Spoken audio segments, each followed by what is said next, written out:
Students, welcome back to my channel. तो कल हमने national income and related aggregates वाला चैप्टर फिनिश कर लिया था। तो आज मैं आपको इसके मोस्ट इंपॉर्टेंट क्वेश्चन आंसर करवाने वाली हूँ, जो कि पेपर के पॉइंट ऑफ व्यू से इम्पॉर्टेंट है। मैं आपको ये श्योरिटी दे सकती हूँ, अगर आपने ये क्वेश्चंस कर लिए तो आपके कंसेप्ट्स क्लियर हो जाएंगे और हो सकता है कि यही क्वेश्चंस आपके पेपर में या इसी तरह के क्वेश्चन आपके पेपर में आ जाए। तो क्वेश्चंस करने से पहले मैं आपको एक डिफरेंस करवाना चाहूँगी, जो कि जिससे आपका एक कॉन्सेप्ट क्लियर हो जाएगा क्वेश्चन करने से पहले। तो ये जो आपका डिफरेंस है वो है domestic income and national income के बीच में। तो डोमेस्टिक इनकम एक सम टोटल है सारी फैक्टर इनकम्स का। फैक्टर इनकम कौन सी थी? वेजेस, रेंट, इंटरेस्ट वगैरह वाली, है ना। तो जो जनरेट होती है सारी प्रोड्यूसिंग यूनिट से domestic territory with in the domestic territory of the country during an accounting period. National income क्या है? ये सम टोटल या फैक्टर इनकम से जो नॉर्मल रेजिडेंट्स अर्न करते हैं, ठीक है, during an accounting period. Domestic income आपका टेरिशियल कंसेप्ट है, मींस कि ये with in the domestic territory है, और जो आपका नेशनल इनकम है वो नेशनल कंसेप्ट है। डोमेस्टिक इनकम में आपका net factor income from abroad exclude होगा, मींस माइनस होगा, और नेशनल इनकम में आपका net factor income from abroad plus होगा।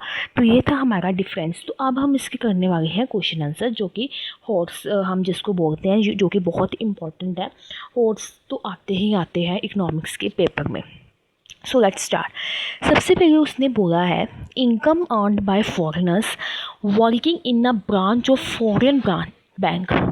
एक इनकम अर्न कर रहे हैं हमारे फॉरेनर्स जो कि वर्क कर रहे हैं फॉरेन बैंक में इन इंडिया में। Is a part of domestic factor of India. ये पार्ट है डोमेस्टिक टेरिटरी ऑफ इंडिया का। यस, ट्रू, हाँ है। क्यों है? क्योंकि जो ब्रांच है फॉरेन बैंक की वो within the domestic territory of country India के बीच बीच में है ना, लोकेटेड है within the domestic territory of a country. इसलिए आगे उन्होंने बोला है, सेकंड क्वेश्चन है scholarship given by government of India is included in national income of India. No, मैंने आपको बोला था कि स्कॉलरशिप नहीं होगी, क्योंकि ये तो हमारी इच्छा है। डोनेशन ये एक ट्रांसफ़र इनकम है ना। फैक्टर इनकम ट्रांसफ़र इनकम का डिफरेंस किया था ना। Scholarship is a transfer income, so it does not include in the national income. Okay, next है profit earn by a company in India which is owned by non resident. Profit earn कर रहा है, profit earn कर रही है company India में जो कि एक नॉन रेजिडेंट, ठीक है। तो यस, ट्रू है। Profit earn by a company in India which is earn by a non resident is a part of domestic factor of India, because जो हमारी कंपनी है वो जनरेटेड कर रही है profit within the domestic territory of a country.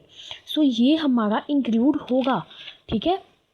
आगे, factor income from abroad is a part of domestic factor of India.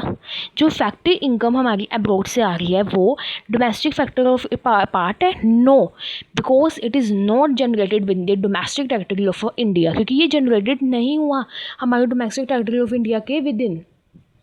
Next question है depreciation is the basis of difference between the domestic income and national income. Depreciation एक basis है difference domestic income और national income में? No, जो basis है difference between, जो depreciation है वो डिफरेंस बिटवीन है domestic income and national income is net factor from abroad.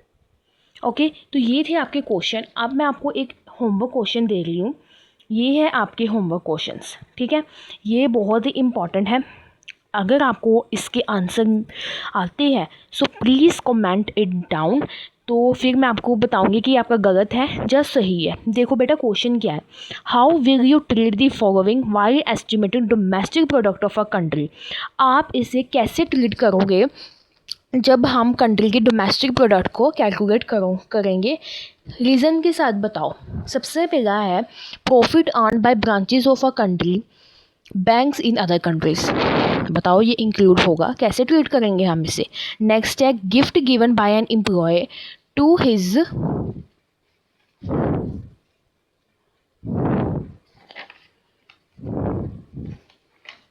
To his employees on Independence day.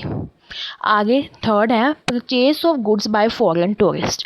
तो ये आपके 3 क्वेश्चन है, आप स्क्रीनशॉट ले सकते हो। अगर आपको यहाँ से नहीं अच्छे से दिख रहा होगा तो मैं आपको पोस्ट में वो भी कर दूँगी, मेंशन कर दूँगी सब कुछ, तो आप वहाँ से सॉल्व करके मुझे कमेंट में बता सकते हो। तो कल मैंने बोला था कि न्यूमेरिकल्स का मैंने एक क्वेश्चन करवाया है, आज हम न्यूमेरिकल के नेक्स्ट क्वेश्चन करने जा रहे हैं, ठीक है। तो बेटा देखो, numericals are very very very important. इस चैप्टर में जो सबसे ज़्यादा इम्पोर्टेंट है वो न्यूमेरिकल्स है, तो मैं न्यूमेरिकल्स करवाने जाती हूँ आपको, ठीक है। न्यूमेरिकल्स जो आप करोगे ना,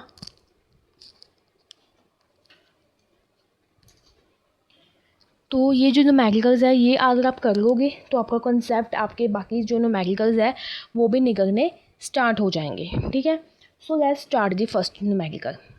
तो फर्स्ट न्यूमेरिकल में उसने बोला है हमें, if real GDP is 200 and price index हमारा है with base is equal to 100 is 110, calculate nominal GDP. देखो बेटा, अगर उसने बोला विद बेस, ये उसका बेस है, हम इसे नहीं वैल्यू कंसिडर करेंगे, हम इसे वैल्यू कंसिडर करेंगे, ठीक है। तो उसने हमें बेसिकली क्या निकालने के लिए बोला है, नॉमिनल जीडीपी। नॉमिनल जीडीपी निकालने के लिए बोला है। सबसे पहले हम रियल जीडीपी का फॉर्मूला लगाएंगे। Real GDP is equal to nominal GDP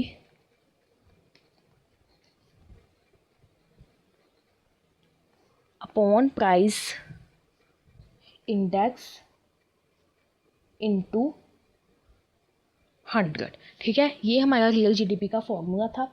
अब हमने निकालना क्या है, नॉमिनल जीडीपी निकालना है ना हमें, तो नॉमिनल जीडीपी को हम इधर ले जाएंगे। देखो, nominal GDP is equal to real GDP into price index upon 100 आ जाएगा। रियल जीडीपी हमारे पास कितनी है, 200, प्राइस इंडेक्स है 110 अपॉन 100, 0 के साथ 0 कट जाएगा, हमारा आंसर आ जाएगा 220। देखो कितना सिंपल था, बस इसमें से लॉजिक लगाना है कि नॉमिनल जीडीपी हमको बोला है, तो हम पहले रियल जीडीपी का फॉर्मूला पुट करके इसको करेंगे।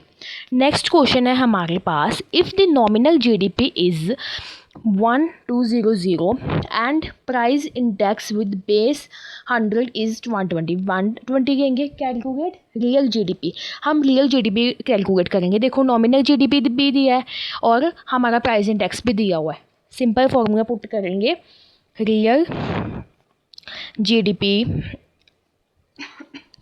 Is equal to nominal GDP upon price index into 100। Nominal GDP हमें कितना दिया हुआ है, 1200, प्राइस इंडेक्स कितना दिया हुआ है, 120 इंटू 100, 0 के साथ 0 कट जाएगा, ठीक है।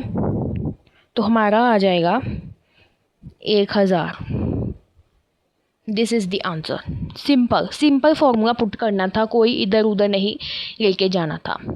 नेक्स्ट क्वेश्चन है हमारे पास, if the real GDP is 300 and nominal GDP is 330। इसमें हमें कैलकुलेट करना है प्राइस इंडेक्स को कैलकुलेट करना है। सबसे पहले हम रियल जीडीपी का फॉर्मूला लगाते हैं। Real GDP is equal to, ठीक है, nominal GDP upon price index into 100, okay.